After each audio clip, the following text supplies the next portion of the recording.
The Telltale Heart by Edgar Allan Poe. It's true.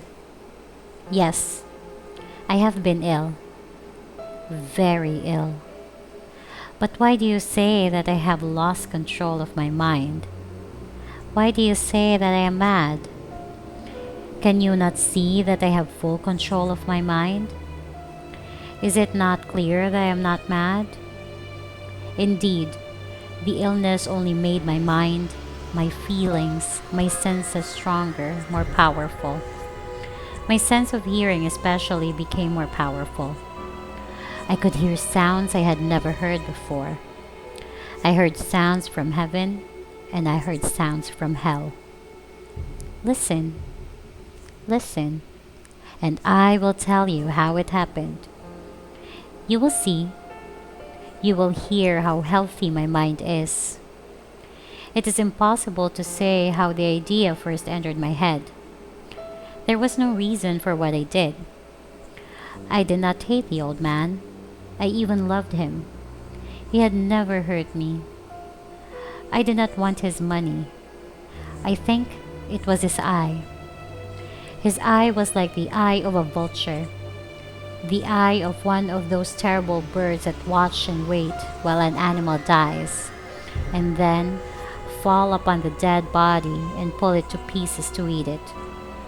When the old man looked at me with his vulture eye, a cold feeling went up and down my back. Even my blood became cold. And so, I finally decided I had to kill the old man and close that eye forever. So you think that I'm mad? A madman cannot plan. But you should have seen me during all that week. I was as friendly to the old man as I could be, and warm and loving. Every night, about 12 o'clock, I slowly opened his door. And when the door was open wide enough, I put my hand in, and then my head.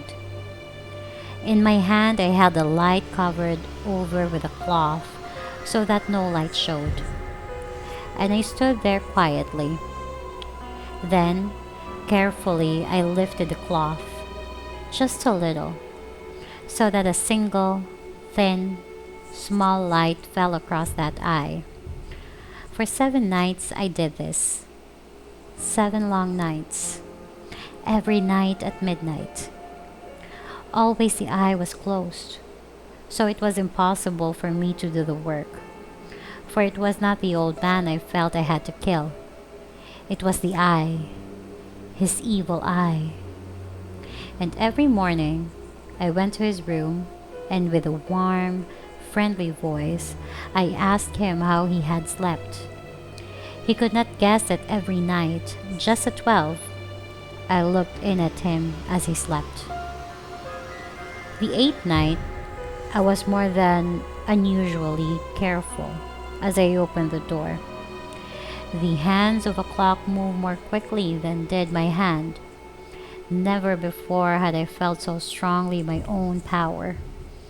I was now sure of success. The old man was lying there, not dreaming that I was at his door. Suddenly, he moved his bed.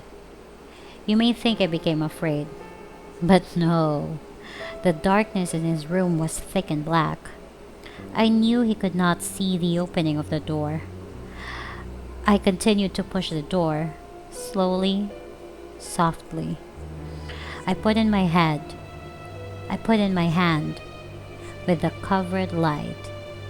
Suddenly, the old man sat straight up in bed and cried, "Who's there?" I stood quite still. For a whole hour I did not move, nor did I hear him again lie down in his bed.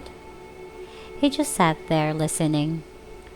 Then I heard a sound, a low cry of fear which escaped from the old man. Now I knew that he was sitting up in his bed, filled with fear.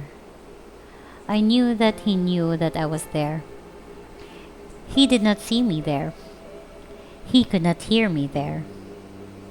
He felt me there. Now he knew that death was standing there. Slowly, Little by little, I lifted the cloth until a small, small light escaped from under it to fall upon that vulture eye. It was open, wide, wide open, and my anger increased as it looked straight at me. I could not see the old man's face, only that eye, that hard blue eye, and the blood in my body became like ice. Have I not told you that my hearing had become unusually strong? Now I could hear a quick, low, soft sound, like the sound of a clock heard through a wall. It was the beating of the old man's heart. I tried to stand quietly, but the sound grew louder. The old man's fear must have been great indeed, and as the sound grew louder, my anger became greater and more powerful. But it was more than anger.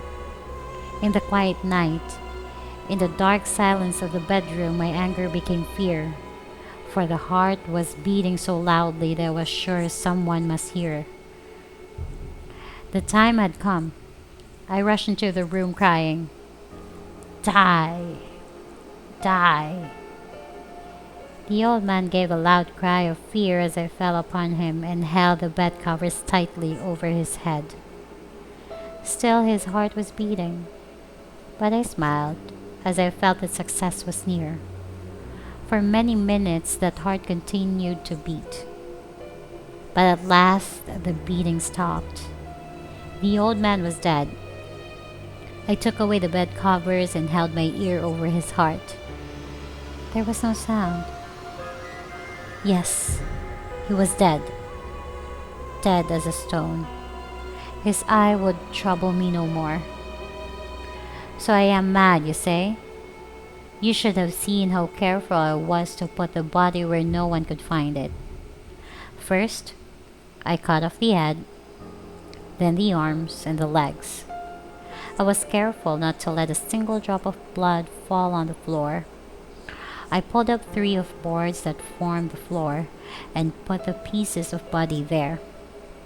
Then I put the boards down again, carefully, so carefully that no human eye could see that they had been moved. As I finished this work, I heard that someone was at the door. It was now 4 o'clock in the morning, but still dark. I had no fear, however. As I went down to open the door, 3 men were at the door, 3 officers of the police. One of the neighbors had heard the old man's cry and had called the police. These 3 had come to ask questions and to search the house. I asked the policeman to come in. The cry, I said, was my own, in a dream. The old man, I said, was away. He had gone to visit a friend in the country. I took them through the whole house, telling them to search it all, to search well. I led them finally into the old man's bedroom. As if playing a game with them, I asked them to sit down and talk for a while. My easy, quiet manner made the policeman believe my story. So they sat talking with me in a friendly way. But although I answered them in the same way, I soon wished they would go. My head hurt and there was a strange sound in my ears. I talked more and faster. The sound became clearer and still they sat and talked. Suddenly, I knew that the sound was not in my ears. It was not just inside my head. At that moment, I must become quite white. I talked still faster and louder, and the sound too became louder. It was a quick, low, soft sound, like the sound of a clock heard through a wall. A sound I knew well. Louder it became and louder. Why did the man not go? Louder, louder. I stood up and walked quickly around the room. I pushed my chairs across the floor to make more noise to cover the terrible sound. I talked even louder and still the man sat and talked and smiled. Was it possible that they could not hear? No, they heard. I was certain of it. They knew. Now it was they who were playing a game with me. I was suffering more than I could bear from their smiles and from that sound. Louder, louder, louder. Suddenly I could bear it no longer. I pointed at the boards and cried, "Yes, yes, I killed him. Pull up the boards and you shall see. I killed him. But why does his heart not stop beating? Why does it not stop?